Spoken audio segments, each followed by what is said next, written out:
Good morning पिला माने ताले welcome back to our English class 6। आज आम पढ़ा आमर जो ए बॉटल ऑफ ड्यू पढ़ी थे तार पार्ट 2 टी को आज आउ थे देखा। ताहले पार्ट 2 चल पेज नंबर खोल 4। ये देख पार्ट 2 अच्छी। पार्ट 2 रीडिंग स्टार्ट करवा आउ बुझा कौन अच्छी विषय। Ramnath went home and talk to his wife. ताले एथरे आमे जानले रामनाथ कहला घर को गला एवं ता स्त्री सहित कथबार्ता हैला। Then he started cleaning his large fields which had been lying empty all these years. तापरे से माने कोन कले ना तांकर जो बड़ पड़िया सब पड़ीथिला चाष जमी पड़ीथिला से गुडी को सफा करबा स्टार्ट कले जो जहाँकि वर्ष वर्ष धरी एमती खाली पड़ीथिला। There he planted rows and rows of banana plants. आउ सेठारे से माने धाड़ी धाड़ी करी कदली गछ लगेबा को लागिले। He tended them carefully. से गुडी को भारी जत्नर सहकारे बढ़ाइबा को लागिले। During the winter months he collected the dew with great care.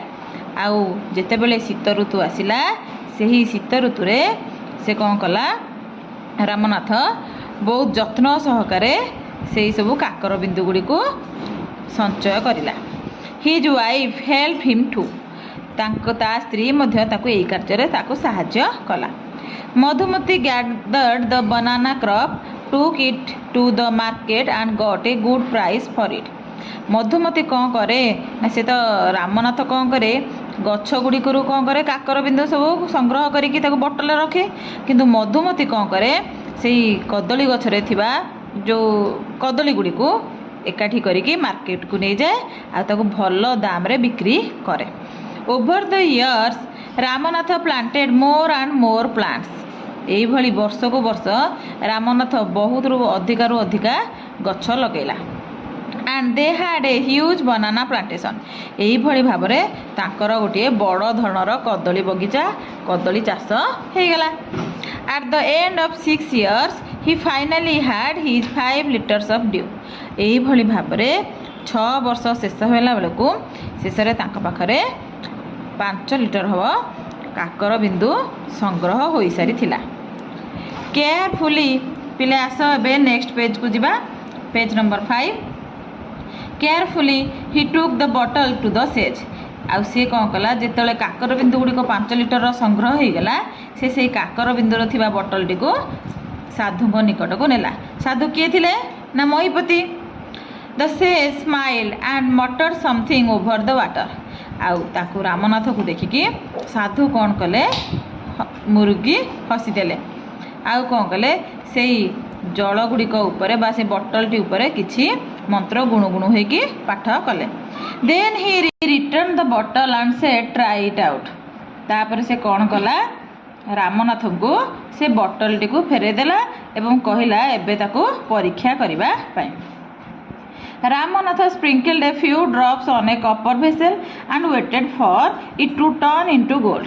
तेणु रामनाथ कौन कला से जलर बिंदु किछि कौन कला गोटे तंबा पात्र ऊपर छिंचिला आ अपेक्षा कला से केतेबेले सुनारे परिवर्तन हबो। To his surprise nothing happened. ताकू आश्चर्य कला भलिया किंतु सेमिति किछि घटिला नाही। This is cheating he told to the sage. सेटू सी कौन कला महिपति को बा साधु को कहला एटा तो चिटिंग हो गला माने कौन ठकीदेले आप मत ठकीदेले। I have wasted 6 precious years of my life. माने कौन मु आपण कथा लगी मो जीवनर पूरा 6 वर्ष मूल्यवान 6 वर्ष को नष्ट करदेली। But sage Mahipati only smiled and called Madhumati to come forward. सेठू किंतु ता कथा शुणिकी साधु किछि न रागी केवल हसीदेले आ कहले मधुमती को आगु को आसीबा पाई। She came with a big box. सेतेबेले मधुमती आसिला गोटे बड़ बॉक्सटे नेकी। When she opened it they saw shine stacks of gold coins. आउ जेतेबेले मधुमती से बॉक्स टी को खोली देला से देखिला से पूरा चमकुथिबा खाली सुनार मुद्रा बा मोहर गुड़िक रही। Now the sage turn to the very surprised Ramnath and said, there is no magic potion that can turn things into gold. ଏବେ ତାପରେ କ'ଣ କଲେ ସାଧୁ କ'ଣ କଲେ ତାଙ୍କ କଥା ଉପରକୁ ଆସିଲେ ଆଉ ରାମନାଥକୁ ଆଶ୍ଚର୍ଯ୍ୟ କଲା ଭଳିଆ କହିଲେ ଦେଖ ଦୁନିଆରେ ଏମିତି କିଛି ନାହିଁ କୌଣସି ମିଶ୍ରଣ ବା ଯେଉଁ ଯାଦୁଇ ମିଶ୍ରଣ ଏମିତି ନାହିଁ ଯେଉଁଟାକୁ କି କ'ଣ କରିବ ଯେକୌଣସି ବସ୍ତୁକୁ ସୁନାରେ ପରିଣତ କରିଦେବ। You worked hard on your land and created this plantation. ତୁମେ କ'ଣ କରିଛ କଠିନ ପରିଶ୍ରମ କରିଛ ଆଉ କରିଲ ଆଉ ତୁମେ କ'ଣ କଲ ତୁମ ଯେଉଁ ଭୂମିଟାକୁ ଗୋଟେ ମାନେ କୃଷି କ୍ଷେତ୍ରରେ ପରିଣତ କରିଦେଲ ସେଥିରେ ବହୁତ ଗୁଡ଼ିଏ ଗଛ ଲଗେଇଲ। While you looked after the trees your wife sold the fruit in the market. ଆଉ ତୁମେ ଯେତେବେଳେ ସେଇ ଗଛ ଗୁଡ଼ିକର ସବୁ ଯତ୍ନ ନେଉଥିଲ ସେତେବେଳେ ତୁମ ସ୍ତ୍ରୀ କ'ଣ କରୁଥିଲା ସେଥିରେ ହେଉଥିବା ସବୁ ଫଳ ଗୁଡ଼ିକୁ ମାର୍କେଟରେ ବିକ୍ରି କରୁଥିଲା। That is how you got this money. ଆଉ ସେହିପରି ଭାବରେ ତୁମେ ଏଇ ସବୁ ପଇସା ଯେଉଁ ବକ୍ସରେ ଦେଖୁଛ ତାକୁ ରୋଜଗାର କରିଛ। It was your hard work that created this wealth. ଆଉ ଏଇଟା ହିଁ ଥିଲା ତୁମର କଠିନ ପରିଶ୍ରମ ଯେଉଁଟାକି ଏତେ ଗୁଡ଼ାଏ ସମ୍ପତ୍ତି ସୃଷ୍ଟି କରିପାରିଥିଲା। ନଟ୍ ମ୍ୟାଜିକ୍, ତାହା ଯାଦୁ ନୁହେଁ, ଏଇଟା ଥିଲା ତୁମର କଠିନ ପରିଶ୍ରମ ଯେଉଁଟାକି ଏତେ ଗୁଡ଼ିଏ ସମ୍ପତ୍ତି ସୃଷ୍ଟି କରିବା ତୁମକୁ ସାହାଯ୍ୟ କଲା।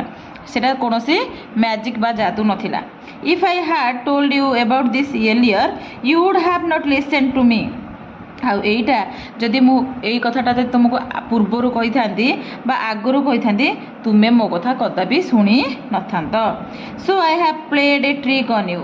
ତେଣୁକରି ମୁଁ କ'ଣ କଲି ଗୋଟିଏ ତୁମ ସାଙ୍ଗରେ ଗୋଟେ ଖେଳଟିଏ ଛୋଟ ଖେଳଟିଏ ଖେଳିଲି, ଗୋଟେ କୌତୁକଟିଏ କଲି। Ramnath understood the wisdom behind these words and worked even harder on his plantation from that day on. ଆଉ ସେଇ ଦିନଠୁ ରାମନାଥ ବୁଝିପାରିଲା ଯେ ସାଧୁ କ'ଣ କହିବାକୁ ଚାହୁଁଛନ୍ତି, କ'ଣ ତାକୁ ବୁଝାଇବାକୁ ଚାହୁଁଛନ୍ତି। ଆଉ ସେଇଟା ରାମନାଥ ବୁଝିପାରିଲା। ଆଉ ସେ ଦିନକୁ ଦିନ ଏବେ କ'ଣ କଲା କଠିନରୁ କଠିନ ପରିଶ୍ରମ କଲା ଆଉ ବହୁତ ଗୁଡ଼ାଏ ଗଛ ଲଗେଇଲା ଆଉ କଠିନ ପରିଶ୍ରମ କଲା, ସେଗୁଡ଼ିକର ଯତ୍ନ ମଧ୍ୟ କଲା। ଏବେ ପିଲାମାନେ ତ ଆଜିର ଟପିକ୍ଟି ଏଇଠି ଶେଷ ହୋଇଛି। ଆଶା କରୁଛି ତୁମେ ଏଇ ଗପଟିକୁ ପୁରା ଭଲ ଭାବରେ ବୁଝିପାରିଥିବ। ଯଦି କୌଣସି ଅସୁବିଧା ଥିବ ତୁମେ ୟା ବିଷୟରେ ମୋତେ ପଚାରିପାର, ଫୋନ୍ ନମ୍ବର ତ ରହିଛି। ଆଉ ଏବେ ଆସିଲା ୟାର କୋଶ୍ଚିନ୍ ଡିସ୍କସନ୍ର ପାଳି। ମୁଁ ଏଇ କୋଶ୍ଚିନ୍ ଗୁଡ଼ିକୁ ତୁମ ପାଖକୁ ଛାଡ଼ିଦେବି, ତୁମେ ୟାର ଆନ୍ସର୍ କରିବା ପାଇଁ ଚେଷ୍ଟା କରିବ। ଆଉ ନ ଆସିଲେ ମୁଁ ୟାର ଆନ୍ସର୍ଟିକୁ ମଧ୍ୟ ତୁମକୁ ବତେଇଦେବି। ଠିକ୍ ଅଛି, ନେକ୍ସଟ କ୍ଲାସ୍ରେ ଦେଖା ହେବା। ରହିଲି, ଥ୍ୟାଙ୍କ ୟୁ।